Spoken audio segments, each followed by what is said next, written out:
Olá, meus amores, bom dia, tudo bem com vocês? Eu estou ótima e espero que vocês também estejam ótimos. Bom, eu falei para vocês que mais curiosidades, mais conteúdo acerca da escravidão no Brasil viria depois, certo? E agora vamos lá para a parte 2 da escravidão negra, escravidão no Brasil, parte 2. Eita, imagem forte, né? De grandes guerreiros que venceram, mas que lutaram e sofreram muito. Bom, a vida do negro no Brasil.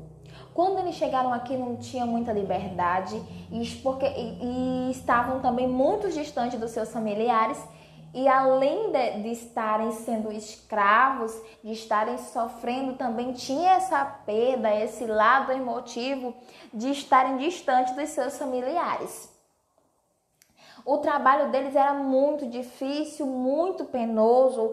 Eles eram responsáveis pela principal mão de obra das atividades econômicas do Brasil. Ou seja, tudo que era de atividade econômica, de trabalho, de mão de obra pesada, a responsabilidade estava sobre eles.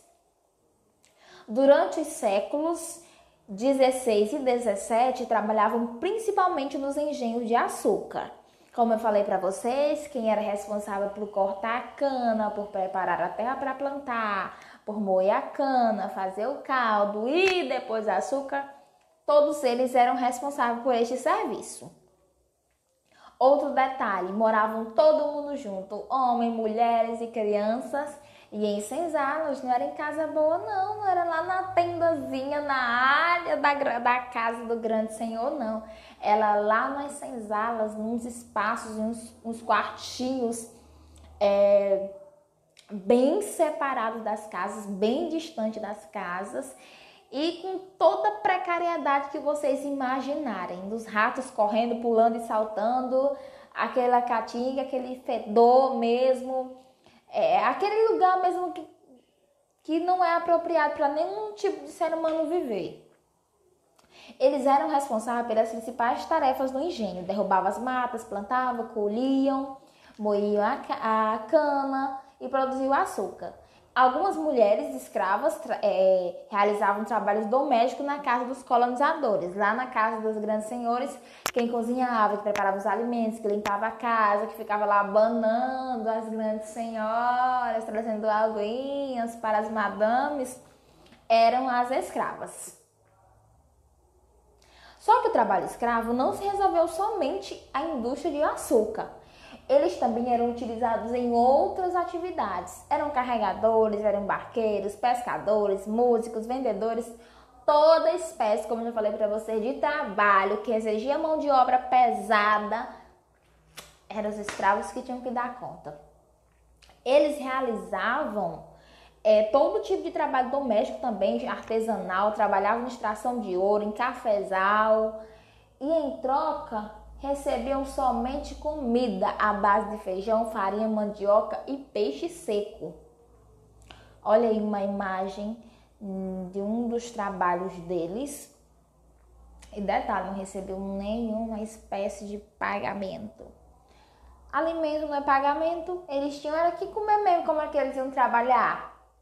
Né? Como que eles iam se manter vivo? Outro detalhe marcante da vida dos negros, além de todo esse sofrimento que eles passavam, nessa precariedade de sobrevivência, tinha algo pior. Como se não pudesse piorar? Poderia sim, senhores e senhoras. Eram duramente castigados quando não cumpriam as ordens dos senhores de engenhos e capatazes. Esperem vir aqui pra gente, esperem pra vocês verem as atrocidades que sofriam esses pobres coitados. Se pelo menos olhasse pra cara do senhor de engenho se pelo menos reclamar, dissesse que estava cansado, já era um motivo de peia. Recebiam chicotadas, eram acorrentados. queimado com ferro em brasa. Quando a pessoa pega aquele ferro, coloca no fogo, chega, ele vem fulminando de lá, chega, vem vermelho. Pois eles eram queimados com estes ferros. Quando não recebiam sobre o corpo água quente ou óleo quente. Imagina aquela dorzinha de quando a gente encosta no fogão, que a mamãe tá fazendo alguma coisa e pinga uma gordura aqui, que dói dias. Imagina receber uma panelada de óleo quente sobre o corpo inteiro. Imagina a dor que não sofriam esses pobres coitados. Eram também amarrados em troncos e chicoteados.